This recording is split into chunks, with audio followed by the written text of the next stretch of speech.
Pessoal, estou aqui novamente para falar da Lei 8.112/90.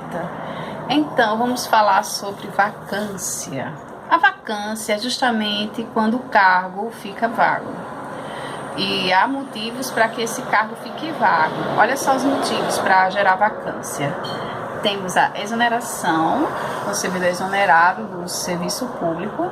Ele pode ser exonerado a pedido, no caso, ele quer sair do setor público, do serviço público, ele pede para ser exonerado. Ou exonerado com interesse da administração pública, que é justamente a exoneração de ofício, que no caso, quando o servidor ele não atendeu aos pré-requisitos de estágio probatório, que a gente viu a questão de assiduidade, responsabilidade, capacidade de iniciativa, enfim. Ou então, quando ele é nomeado e não entra em exercício dentro do prazo de 15 dias. Aí ele é exonerado, certo? Aí temos a demissão, que quando o servidor ele responde a um processo administrativo ou um processo na esfera civil ou criminal e ele se desvincula do serviço público. E uma ressalva entre exoneração e a questão de demissão é que exoneração não tem caráter punitivo e demissão tem sim caráter punitivo, certo? E para quem é de cargo e comissão, a gente sabe que é de livre nomeação, também de livre exoneração. Ele só é destituído do cargo justamente quando ele responde a um processo administrativo ou algum processo na área civil, na área penal, tá certo? Gera vacância também quando o servidor é promovido. Tem aqueles servidores que são de carreira, vamos supor, os policiais civis. Aí, tipo, ele era uma classe C, um exemplo. Aí ele subiu para a classe B, ou seja, aquele cargo que ele ocupava anteriormente ficou vago, ou seja, gerou vacância. Tem a readaptação, que eu já havia falado, um exemplo do professor, que ele dava aulas, tudo mais, e ele teve que ser aproveitado para outro setor dentro da administração pública, e aquele cargo de professor dele ficou vago, ou seja, gerou vacância. Aposentadoria também. No caso assim, o servidor ele foi aposentado ou foi quando chegou o tempo de serviço, ele completou a idade, ou então ele foi compulsoriamente, aí gera vacância. Posse em outro cargo inacumulável. Que danado é isso? Posse em outro cargo inacumulável. Vou citar um exemplo. Isso aí é para quem estava, certo? Eu sou servidora do Estado, já sou estável, eu fiz o concurso da UFPB, passei, fui nomeada, tomei posse entre exercício. Aí quando eu tomei posse, aí eu fui lá no centro administrativo estadual, eu não pedi exoneração, eu disse, eu quero pedir vacância para outro cargo inacumulável. Por quê? Eu passei no concurso na esfera federal e eu não quero perder vínculo com a administração estadual, a administração pública estadual. Aí eu deixei lá minha vagazinha, depois da entrada no protocolo, aí saiu meu nome diário oficial, que eu pedi posse para outro cargo inacumulável. Aí minha vagazinha no estado vai ser ocupada por outra pessoa, vai gerar vacância. Vamos supor que por um acaso eu não me adaptei ao serviço, eu não gostei, eu queira voltar para o meu antigo trabalho. Aí eu sou reconduzida para o meu cargo de origem.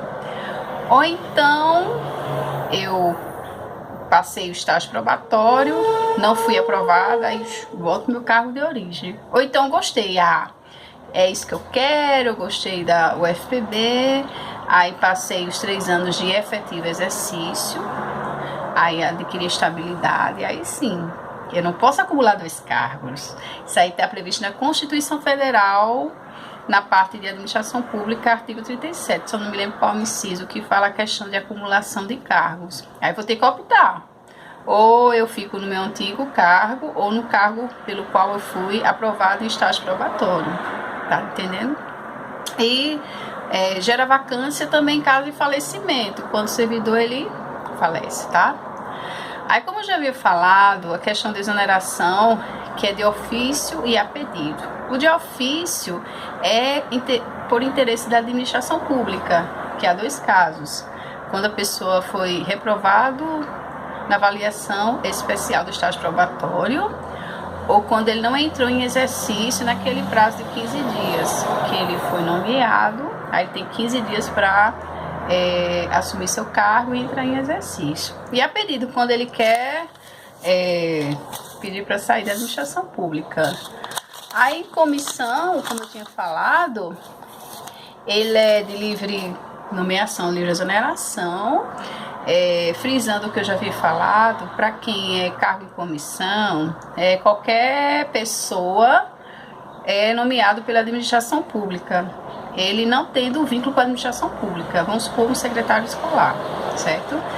E quando é função de confiança, obrigatoriamente o servidor ele tem que ser estável, ele tem que exercer um cargo público dentro da administração pública, ou seja, ele tem um vínculo, aí ele vai assumir função de direção, chefia e assessoramento. Um exemplo, o diretor escolar, tá? Aí da remoção, temos que tem uma diferença entre remoção e redistribuição. Remoção é quando é deslocado, o servidor é deslocado de um lugar para o outro, a pedido de ofício, como eu já havia falado há uns vídeos anteriores. Eu trabalhava numa escola no centro da cidade e tentei remoção para trabalhar mais perto da minha residência. Aí consegui, tá entendendo? Pode acontecer com ou sem mudança de sede. Vai ter casos de remoção que eu vou ter que acompanhar a cônjuge ou companheiro, certo? E pode, justamente aqui nas minhas anotações, eu coloquei aqui, que pode pedir para acompanhar cônjuge ou companheiro. Vamos supor que eu seja casada e meu esposo ele passe para o Acre.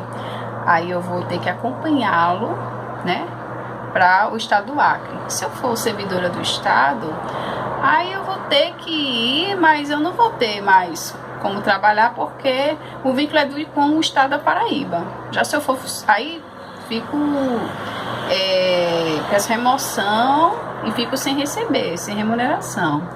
Já se eu for servidora pública da União, aí sim, eu, como é no âmbito nacional, vou estar dentro do Brasil, aí eu posso ser removida para outro órgão, tipo, se eu sou funcionária da UFPB e vou trabalhar no Acre, aí eu vou trabalhar na Universidade Federal do Acre, certo? Aí eu posso também, casos de remoção, de motivo de saúde, no caso servidor, vamos supor que eu trabalhe no interior aqui da Paraíba, sendo que Deus me livre, eu estou com a doença, um câncer, aí eu tenho que ser removida para trabalhar de uma pessoa, né? Ou então, a partir dessa remoção, eu esteja incapacitada para trabalhar, aí eu tenho que, no caso, me afastar para eu tratar da minha saúde, né? Ou então alguém pelo qual eu sou responsável, vamos supor, meus pais, aí eu moro, vamos supor, em Recife, meus pais moram aqui em João Pessoa, aí eu sou servidora da UFPE, aí meus pais, que Deus os livre, eles estejam doentes, aí eu vou ter que pedir remoção para ficar mais perto deles e poder cuidar deles, tá entendendo? Ou então, e nisso tem que comprovar realmente que se o servidor ele for removido por conta de doença dele, ele tem que comprovar realmente que está acometido de uma doença. Ou se ele for por conta de doença de alguma pessoa da família, ele tem que comprovar, conjunta médica oficial, comprovar realmente que o motivo pelo qual ele está pedindo essa remoção. E também a remoção se dá também em processo seletivo promovido, quando o número de interessados é maior do que o número de vagas. Vamos supor que eu vá para Brasília participar de um processo seletivo que o número de interessados é maior do que o número de vagas. Aí eu posso pedir remoção para Brasília, certo? E temos a redistribuição. Redistribuição é o deslocamento do cargo para outro órgão da administração pública. Remoção é o deslocamento do servidor. Natália trabalhava na escola no centro da cidade. Foi removida para outra escola perto da sua residência. E a distribuição é do cargo. Vamos supor que eu trabalhe no órgão federal, em uma autarquia, aí o meu cargo foi extinto lá, aí foi colocada em outro órgão da administração pública federal. Ou seja, você redistribuída para outra entidade federal. Tá entendendo? Ou seja, meu cargo ele foi deslocado, certo? Isso se ocorre com o interesse da administração, quando ela, cria, extingue um cargo e cria em outro órgão. Tem que ter o mesmo nível de escolaridade, Se eu sou servidora com nível médio, técnica de nível médio, aí lá também tem que ser compatível, técnica de nível médio.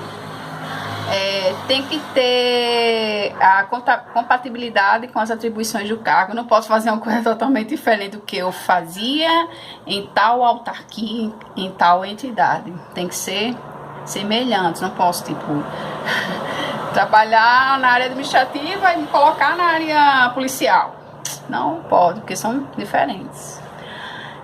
Tem que ter equivalência de vencimentos, Não posso ir para um e ganhar menos ou ganhar muito superior, Tem que ter uma equivalência de vencimentos.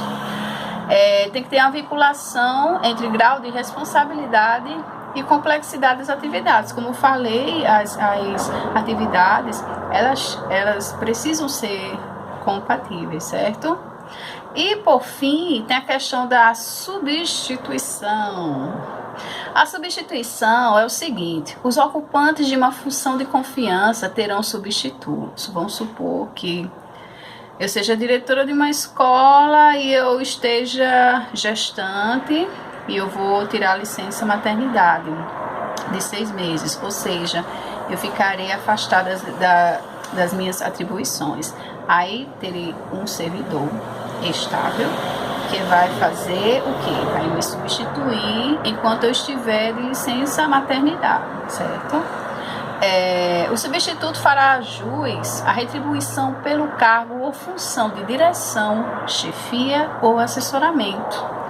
Ou seja, a pessoa que vai me substituir durante esse tempo pelo qual estarei afastada por conta da licença maternidade, ele fará jus à minha remuneração, justamente para que ele possa, como eu sou uma servidora que eu estou com dedicação exclusiva, eu sou interina, essa pessoa também vai ter que se afastar, se ausentar do seu cargo e assumir interinamente as minhas funções pelo qual eu atribuía, e agora ele vai substituir, tá certo?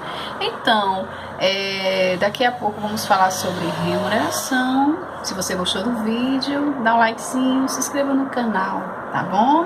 Estou aqui para passar um pouquinho do que eu aprendi, do que eu estou aprendendo para vocês que estão no mesmo barco que eu, tá bom? Boa sorte, um beijo, fiquem com Deus.